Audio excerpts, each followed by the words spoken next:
So we are on weeding your garden. Does anybody have weeds in your garden? Do you? Yeah.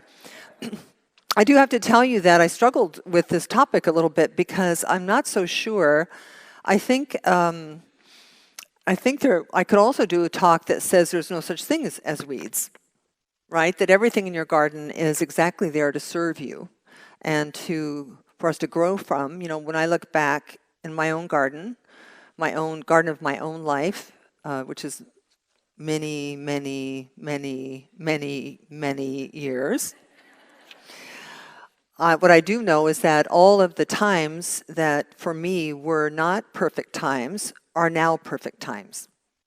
And it doesn't mean I really love them, but that they were necessary, that every moment has brought me to this moment, and so it is true with you.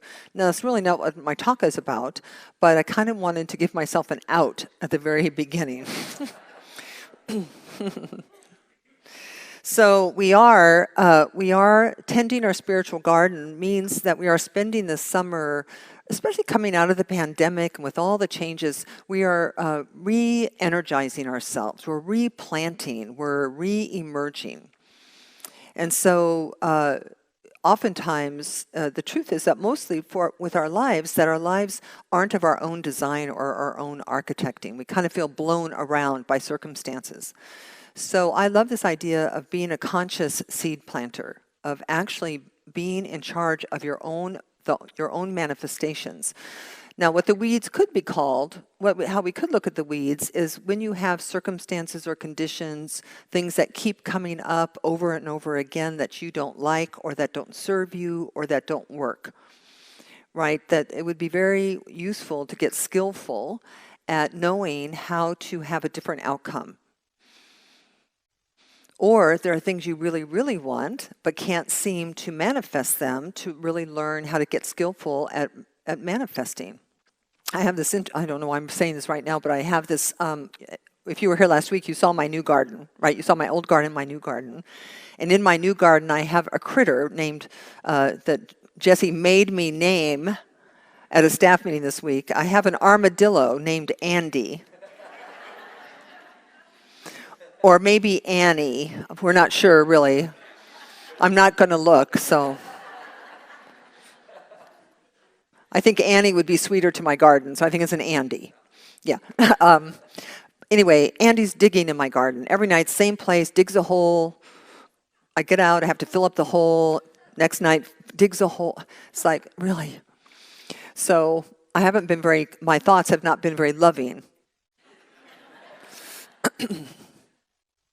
I would never hurt Andy, but anyway, I did spray vinegar last night, and he did not dig, so maybe that's all it takes. But anyway, I was on campus yesterday morning for a class at 8:30, and I'm walking right down that road, and there are two animals out in that field playing.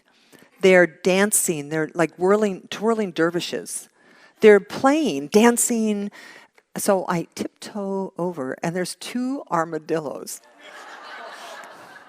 If somebody knows what it means, will you see me afterwards? And because I'd really like to shed the armadillo energy.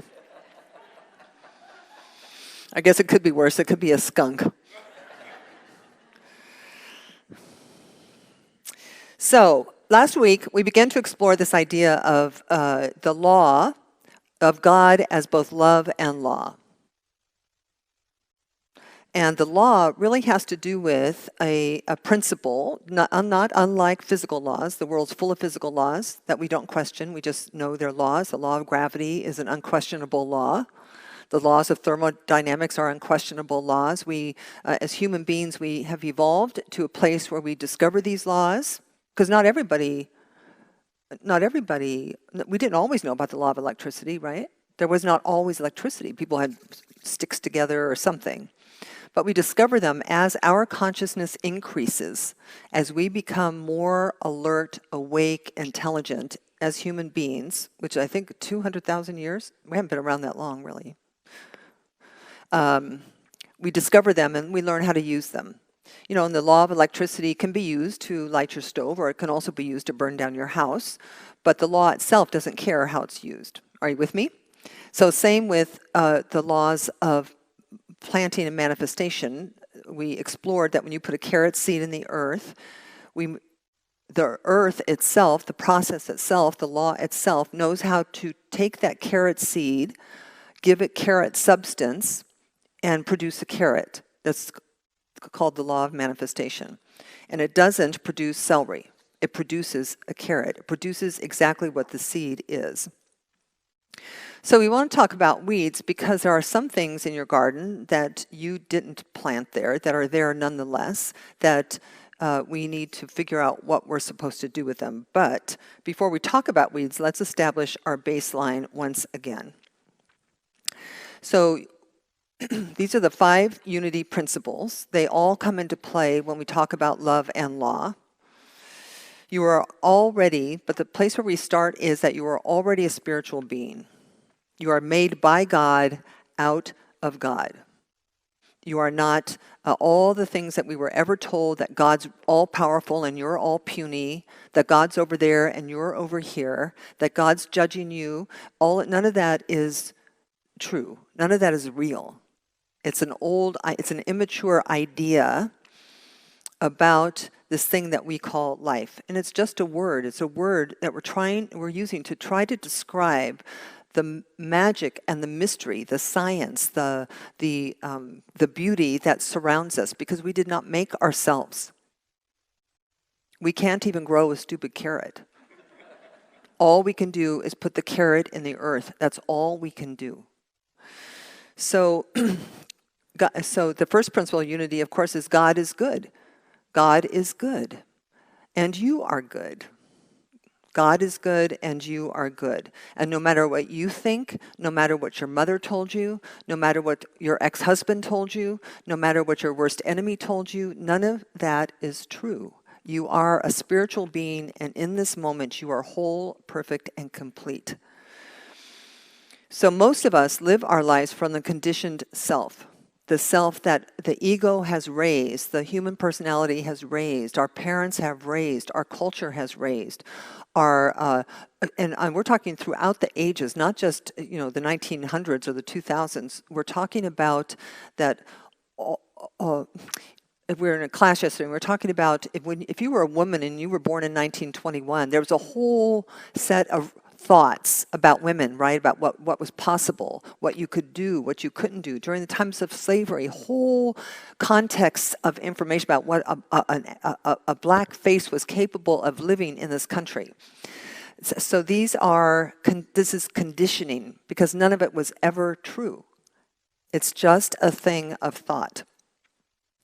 So we call that self that's not examined that for themselves an unawakened self, a self that is not aware of their divinity, a self that is not aware of their essential goodness. So we're here, and by the way, it's completely normal. It's completely normal to think that what we see, what we taste, what we smell, what we hear is reality. But it's not. It's a crude and temporary representation of consciousness. And when consciousness changes, the rules change, the forms change, the effects change, what can happen changes. We call that an awakening process. So, God is good and you are good. Now remember that God is both love and law. I love Rumi, as you know. I think I've given you Rumi almost every week. But I love this quote, to wander in the field of flowers, pull the thorns from your heart.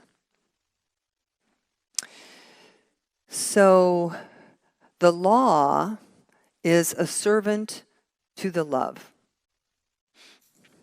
So love comes first, compassion comes first, forgiveness comes first, tenderness comes first, self-love comes first.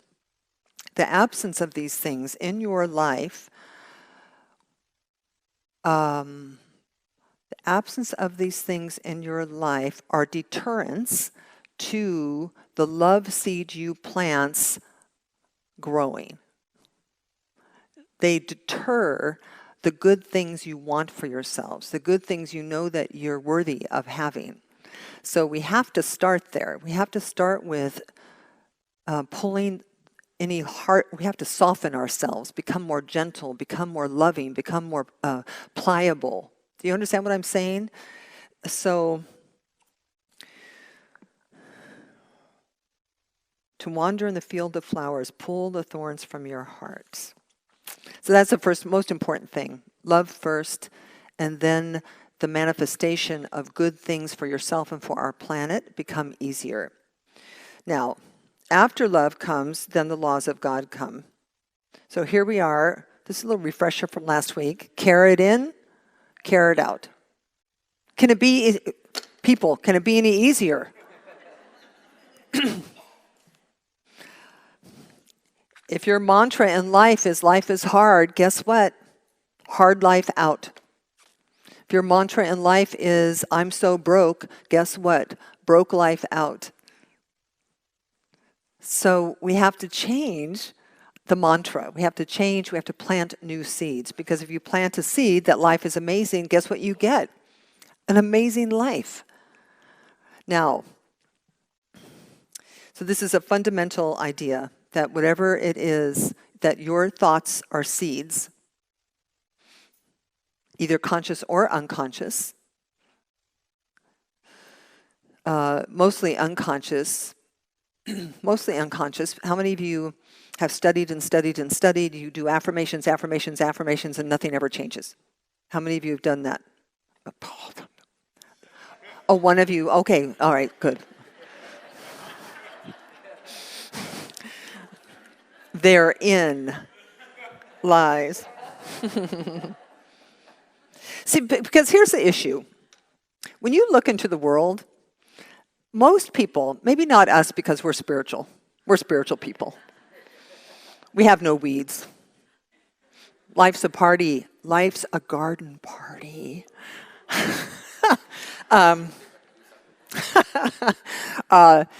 Most people, when you look into the world, and I've been a lot of places in the world, a lot of places in this country, people's lives are hard.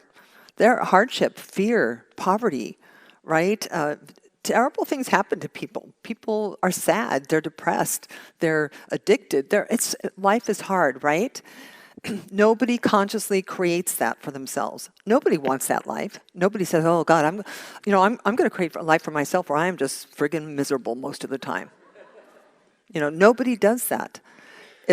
And so if life is not as God intended it to be, which is joyous and free, exalting, exuberant, then there's some stinking thinking going on, right? But when people come into this kind of teaching, we teach affirmations, prayer, vision boarding. And when you say an affirmation the first time, I am abundant, you say that when there's no money in your checkbook. And why do you have to say that? I'll tell you. You have to say that because until you say that, there will be no money in your pocketbook. Because as long as you're saying that's your seed, I have no money. I have no money for rent. Yep. Universe says, yep, you sure don't. So at some moment, you've got to change. So you kind of fake it till you make it, right? You have to change what you say, change what you think.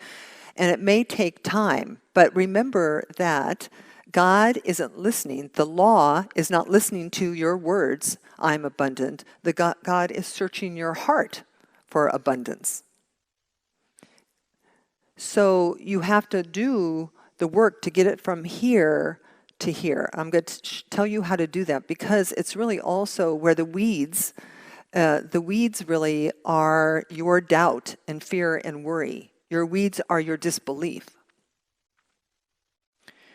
Y'all got so serious. So my grandmother is a very good example for me. She grew up in the Depression. She was always, in my experience, poor, felt herself to be poor. She lived poorly. Her house was a little dark and dowdy. There'd be no vase of flowers on her table because waste of money. I remember standing in food lines with her for milk, with my two sisters, for milk and cheese. And she was unhelpable. So, you'd say something like, well, Grandma, I don't know, can we take you out to lunch? No, honey, it's just a waste of money. So there was there was resistance to happiness or the feeling of abundance. Anyway, to make a long story short, when she passed, she had $250,000 in her bank. Now, that's not a lot of money by today's standards, but in 1960, it was a lot of money. So she was never poor. She was never poor. It was all an illusion. So, well, I don't know why I told you. You figure it out for yourself. Like, what did it mean to you? That's all that matters here. So, but if you knew in the same way that you know that you're alive, that the barriers for you were only a thing of thought or belief, the first half of your journey would be accomplished. It's really why I have spent most of my ministry focusing on God's law, because God's love is wonderful. And I want you to have that. And we'll have many mystical experiences together through poetry and reading. But to know that you have control, more control than you think you have over your outer experience, is life-changing. It's life-changing for the people who live in Kenya. It's life-changing for the people who live in Los Angeles. It's life-changing for the people who live in India. To know that we live in mental constructs, and to change the constructs, we have to change what's behind them. You would know that you have the tools to cut down the forests, level the mountains, bridge the streams, and cause the desert to bloom. That's my Ernest Holmes, by the way. And he was a beautiful writer, right? It's just beautiful. So another one of our teachers told us everything we wanted to know. Somebody once asked Ernest Holmes, Dr. Holmes, are you Christian? Is religious science, are you Christian? And he said, of course we're Christian. We teach the teachings of Christ, right? And of course, we're not Christian from a traditional Christian perspective here, to the letter of the law, but we teach what Jesus taught us. He was a master metaphysician, a master manifester. Remember all those loaves and fishes? Out of nothing, loaves and fishes. So he said, it is done unto you as you believe. So very, very important principle as part of this law, this thing of belief. Not what you believe, what you say you believe, but as you believe. God knows your heart. So abundance has to be embodied in your feeling tone, not just as a word. So ultimately, the journey with our awakening is one from the head to the heart. By whatever means you get there. And whatever the means itself is unique for every person, really. So when you have the thought, life is hard, something in you has to agree with that for that to be a real experience in your life. Somebody says to you, Denise, you're just so stupid. The only way that lives in me is if something in me agrees with that. Does this make sense? So,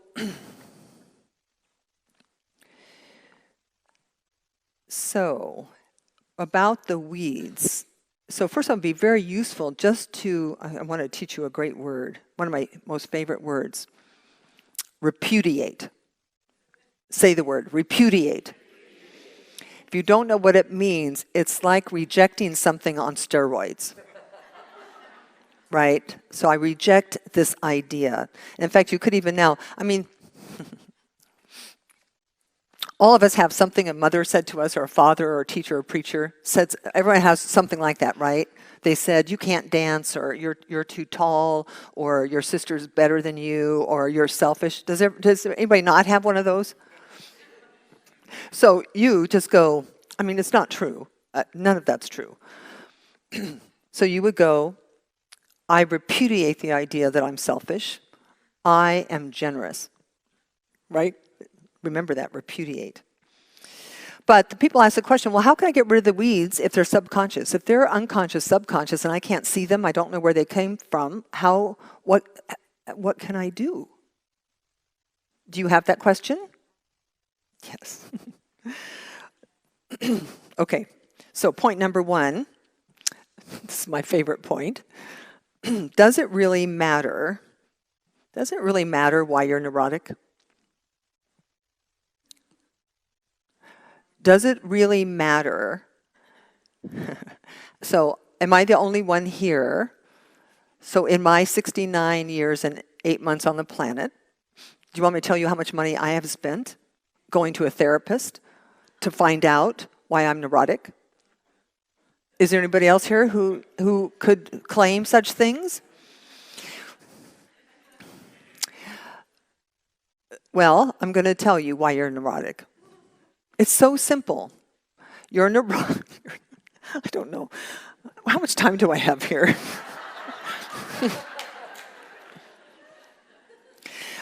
But it's a very good question. I mean, why are people violent? Why are people sad? Why are people addicted? Why can't we get along? Why would somebody walk into a schoolroom and kill children? Why can't I have a healthy relationship? Why can't I lose 10 pounds? Do you understand all those questions? Those are your weeds. And the answer is because it's because we're raised by wolves who she-wolves and he-wolves who were not awakened and enlightened, who taught us how to be afraid and how to be angry and how to be resentful and how to not forgive ourselves. Now, they don't do that on purpose because they were raised by she-wolves too. I'm being stupid here, but you get the idea? We're neurotic because we have not awakened to our spiritual identity. We think we are that conditioned self. We think that we are living in a world that's unfriendly, that's against us. So it doesn't really matter. In many ways, it doesn't really matter. So one of my favorite quotes of all life, given to me by a very wise teacher of mine, said, "Understanding is the booby prize of life."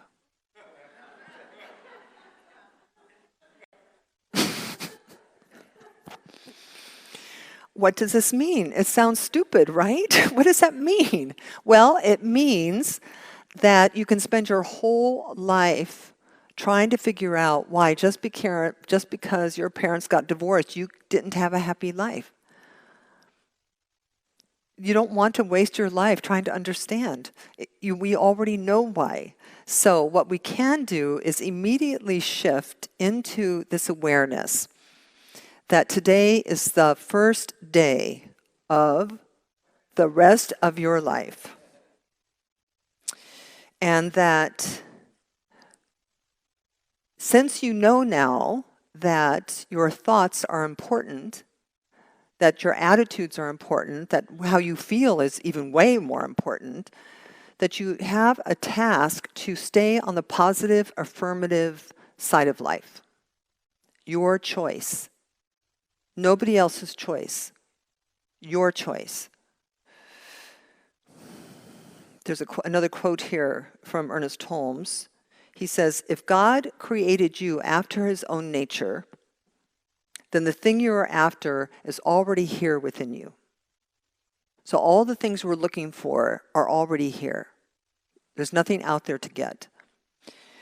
The only thing that stands between you and it are the accumulated thoughts, beliefs, and emotions of the ages. Your age and all ages. Because our brains are like radios. It's not like you live in your brain. It's why you can pray for somebody across the world and you can heal them. It's because we share airspace with each other. Right? We like project. We're like bullhorns. My life is hard. Oh, and everybody in the whole world who can make your life hard is going to come find you. I know how to make your life hard. You want to say my life is easy, right? So you can bring all the easy people in. Sorry, I'm still quoting him here. But there is nothing there that has not been put there by either by yourself or the race, meaning others, cultural, historical, systems of government. There's nothing there There's nothing there that has not been put there either by yourself or the race. What has been put there can be removed. There is no use wasting time speculating as to what avenue they came through. Your job is to reject them. Your job is to say, this thought does not belong to me. This is not mine, it's yours. I do not accept this as mine. What's our word? Repudiate. That's good. I repudiate. This is very practical. Let's say you're trying to sell your house and the real estate market's down. You have one of two choices. You can say, I can't sell my house because the real estate market's down. I'm so sad because I really wanted to move to be closer to my grandchildren. Or you can say, I repudiate the idea that this down real estate market applies to me. The perfect buyer is looking for my house. Which one are you going to choose? Right? People sell houses that way in a down market. All right, so let's look at, let's get back to the next one. I'm supposed to say something to tell her to do that. I forgot what it was. Oh, so ultimately, we arrive back at the matter of our thoughts. We have a great team here. Ernest Holmes says, change your thinking, change your life. Easy, easy instruction. And you can do it. So 5 ways people like things. 5 things. First thing, identify with divine good as your personal life. Once and for all, you are whole, you are perfect, you are complete, nothing broken, nothing missing, nothing you've done that could ever take that away from you. Because today is the first day of your life. Have faith in the laws given us to use. We did not make the law that grows carrots. We did not make the law that rotates planets. We did not make the law that, we're so arrogant. We did nothing. We've been created to celebrate life, to live life, to grow, to enjoy life, to enjoy what's been given us, to learn about laws and principles, to use them, to light our houses, to fly airplanes, to grow carrots, to plant roses. So have faith in these laws. And you don't have to know where they came from. Do you know why you don't have to know where they came from? Because understanding is the booby prize of life.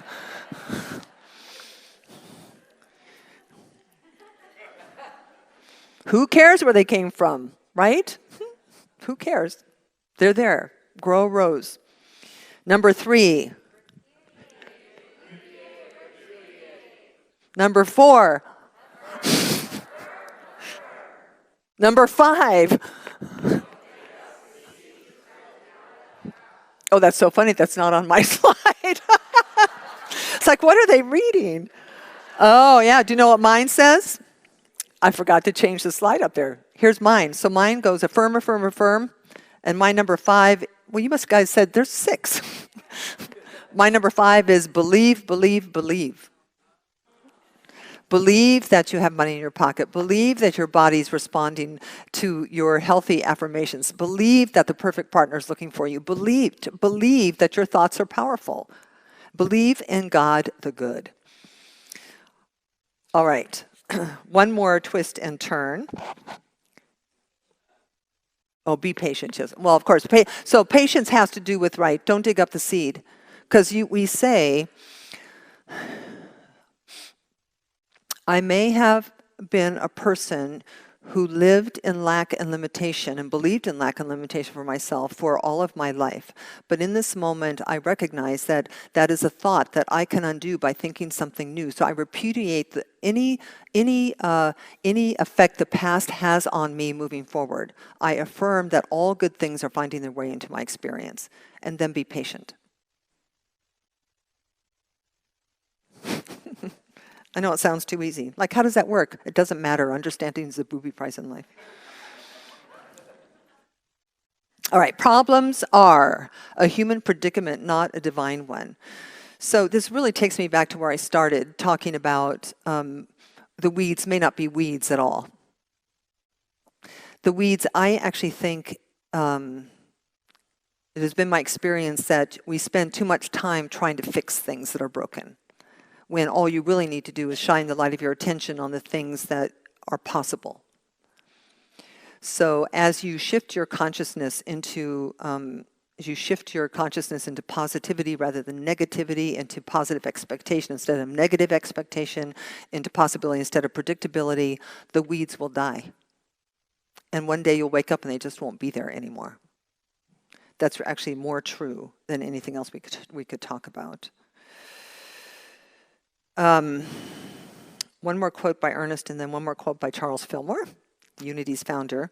Actually, close your eyes for a minute. I'm going to read this, and I want you just to hear the words and not look at my jewelry. So close your eyes for a minute. This is from his beautiful book called This Thing Called You. He says, "It is the law of my life that wherever I go, the way shall be prepared before me, made immediate, perfect, plain, straight, and easy. I am compelled to see and understand every opportunity that presents itself, to operate upon it intelligently. I am compelled to take any physical action necessary to the manifestation of this word." You can open up your eyes, and we'll close with Charles Fillmore. "Whoever you are and whatever your immediate need, you can demonstrate the law. If your thoughts are confused, become still and know that you are one with the substance and the law of its manifestation. Say with conviction," read it with me, "I am strong, immovable, spirit, substance." And so it is.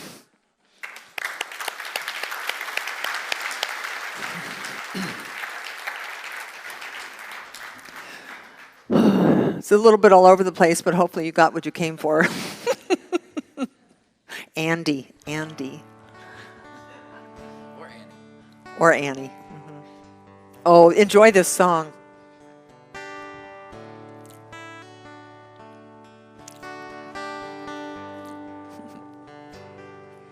It's by thy grace that I sing. It's by thy grace that I sing. It's by thy grace that I sing your holy name. Join me once again in taking a deep collective community breath as we speak an affirmative word of prayer. We tie these ideas to our consciousness. We enter into agreement with them. These ideas that we are whole, these ideas that life is a celebration, these ideas that we are here to glorify life, that we are here to play, to dance in the garden of our own creation. So we start at the beginning. We start by recognizing God the good. Whatever word you want to use, the infinite presence of intelligence, of unconditional love. This great mystery of love, this great mystery of laws. We start there. For we are one with it, made in its image and likeness. We do not make ourselves. There is no spot where God is not. So right where we are, the fullness of love is, the fullness of joy is, the fullness of peace is. It's from that place that we just speak our word, knowing that our word in the beginning was the Word. So I speak a word for and about each and every person within the sound of my voice, that we claim our good, we claim our happiness, we repudiate any negative impact of the past. We claim our independence from society's rules. Sure, we obey the traffic laws, but the rest can go. We allow ourselves to be happy. We allow ourselves to stand tall. We allow ourselves to claim our good. We allow ourselves to allow the universe to say yes to us. And so we simply just let the weeds go. If we don't water them, they'll die. And so we just plant seeds of plenty, plant seeds of compassion, seeds of happiness, seeds of love and community, of friendship. And then we wait in a peaceful repose, knowing that the manifestation is a part of the law. It is inevitable. So with the sunshine of our consciousness, we simply just go about our business. And we do this together. And we know it for each other. And we know it for our world by saying, and so it is. Amen. Someday the day shall come when all the glory shall be thine. People will say it is yours, and I shall deny not mine.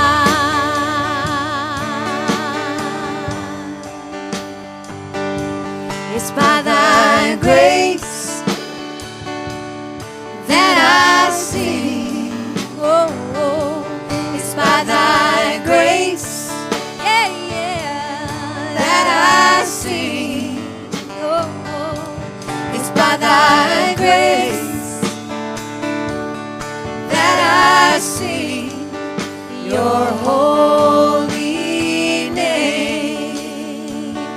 Oh,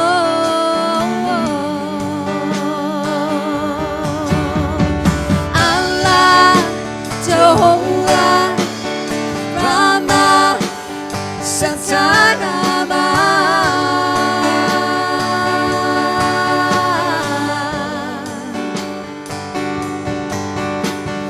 Allah, Jehovah, Rama, Satanama.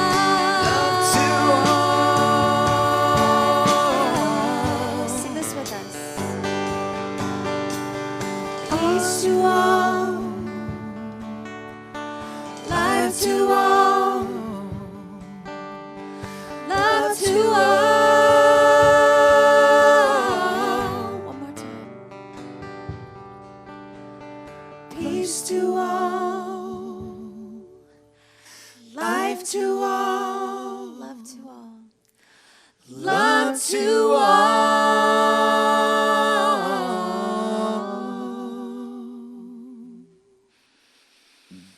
So it is. Thank you. So beautiful. Thank you.